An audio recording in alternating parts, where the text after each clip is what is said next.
Hey everyone, welcome back to Learn English with us.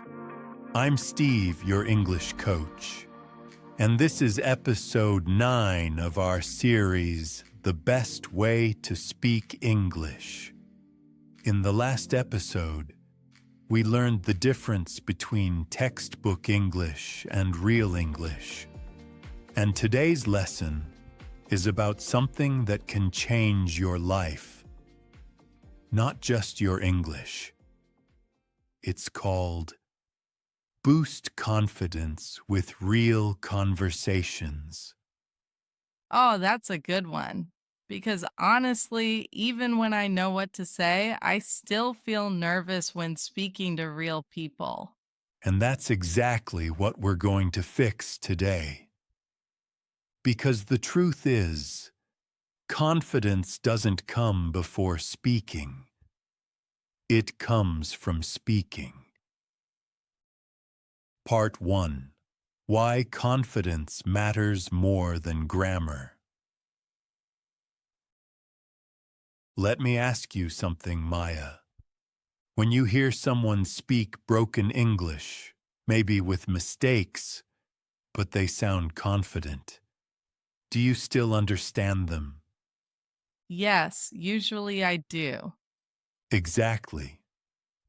Because communication is 80% confidence and 20% accuracy. If you speak clearly, with energy and a smile, people understand you, even if your grammar isn't perfect. So confidence is more important than correctness.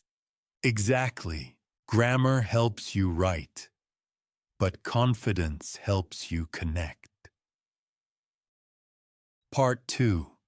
The fear of speaking. But why do I feel so afraid to speak sometimes?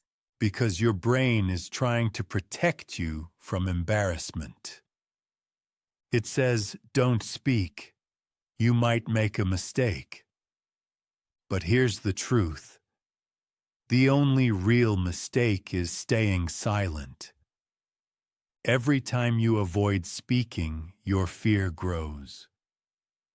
Every time you speak, even with mistakes, your confidence grows. So the cure to fear is action. Exactly. You can't think your way to confidence. You have to speak your way to it. Part 3. The 3 rules of confident speaking. Here are my 3 golden rules for confidence in real conversations. Rule number 1. Don't aim for perfect sentences. Aim for connection. Speak simply. For example, instead of, I would appreciate if you could possibly help me, just say, can you help me? Rule number 2. Smile and use your voice with energy. Your body language speaks before your words do. Rule number 3. Keep going even if you make mistakes.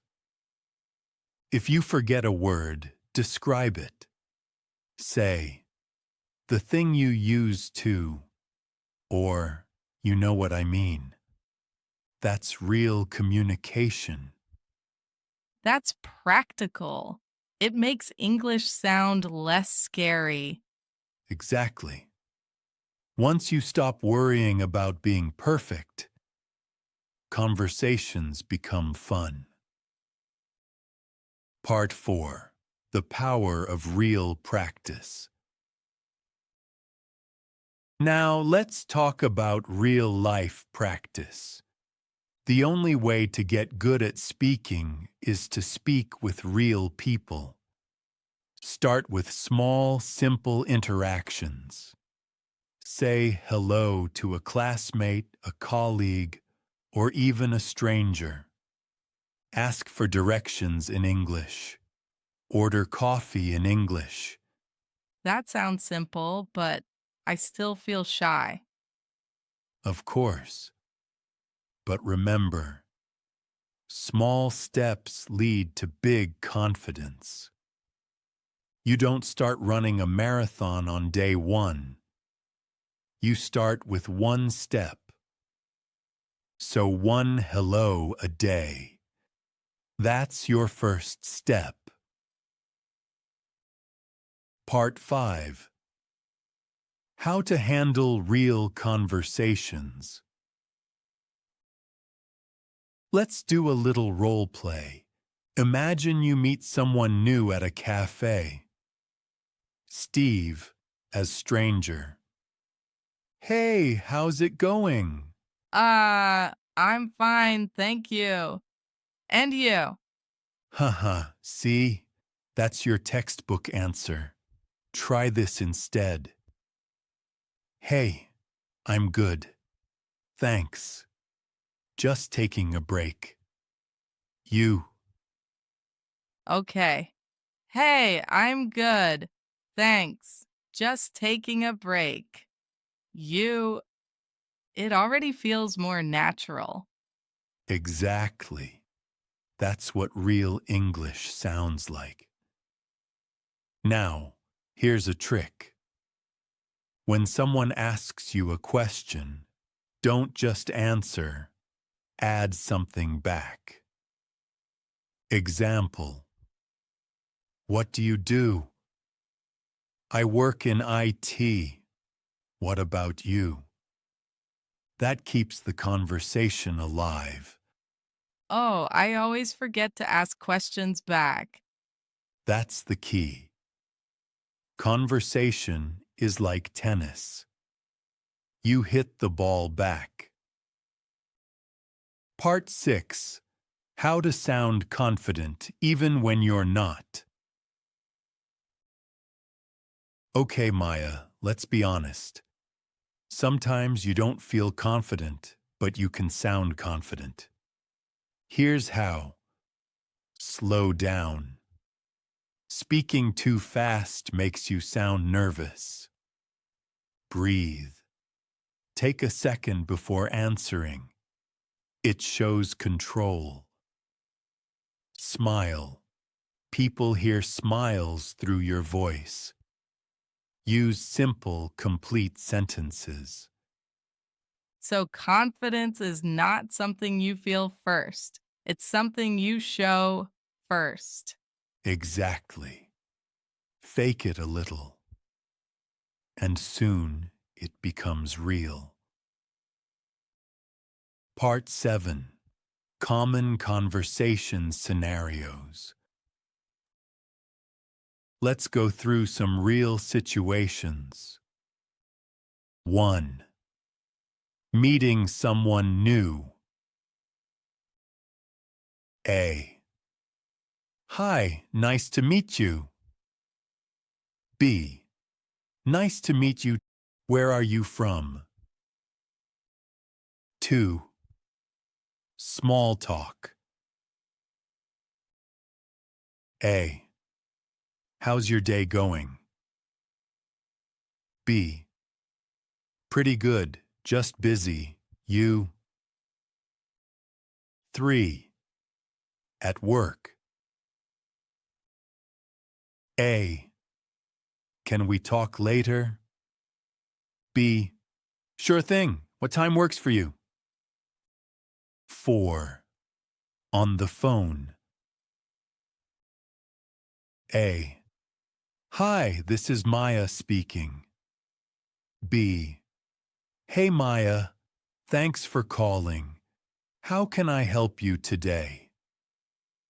These feel like real life, simple, quick, friendly. Exactly.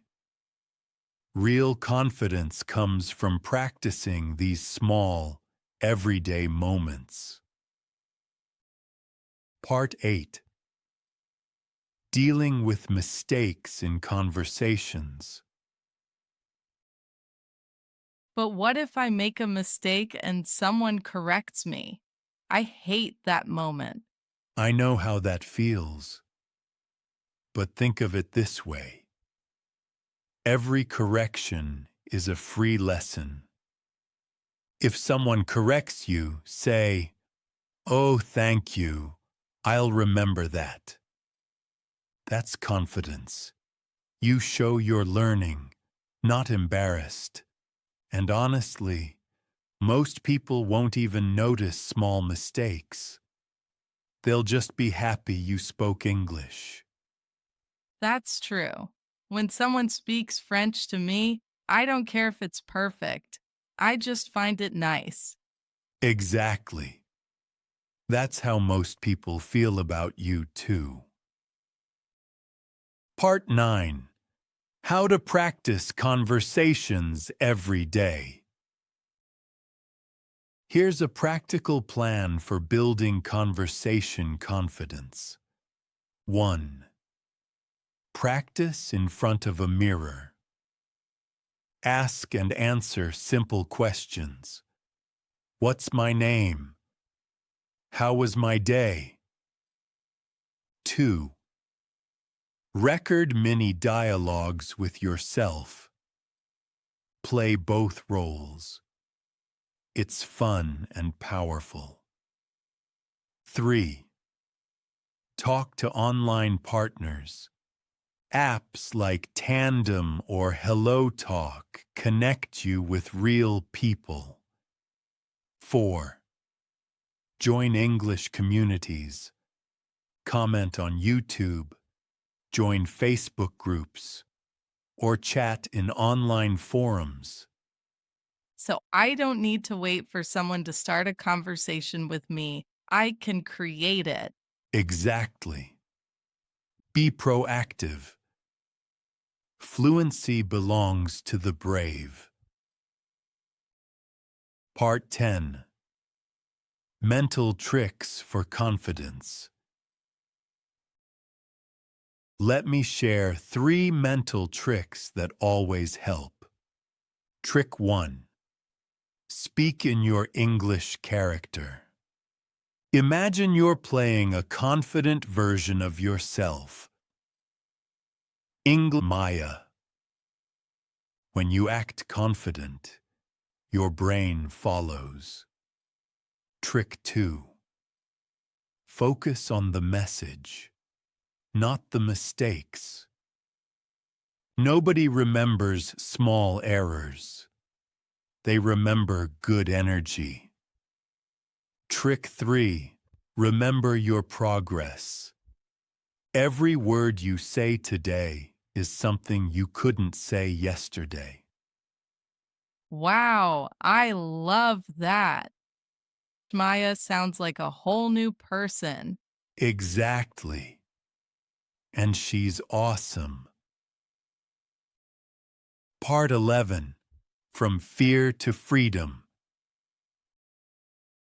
You know, Maya, when I teach beginners, I always tell them this. The first time you speak English with confidence, you change forever. Why? Because that's the moment English stops being a subject and becomes your voice. From that day on, you realize that mistakes don't kill you. They help you grow. And every new conversation becomes an opportunity, not a danger. I can feel that. I used to avoid speaking. Now I actually want to try. That's the beginning of fluency, when curiosity becomes stronger than fear. Part 12. The real definition of confidence. Before we finish, let me tell you something I tell all my students. Confidence is not, "I will speak perfectly." Confidence is, "I will speak anyway." Wow, that's powerful. It is. Because confidence is a decision, not a gift. You choose it every time you open your mouth. All right, everyone. That's it for today's episode. Remember, confidence is built, not born. You don't need to wait until you're ready. Speaking is what makes you ready. Start small. Say hello. Ask a question. Tell your story. And never forget, your voice deserves to be heard. Thank you, Steve. I feel stronger already. That's the goal. And in our final episode of this series, we'll discover the real secret to mastering English, not just fluency, but enjoyment. It's called The Real Secret. Enjoy the process. Perfect ending. I can't wait to hear it. See you soon, Maya. And to everyone listening, go out there, start a conversation, and shine. See you soon, everyone. Keep speaking, keep smiling, and keep growing.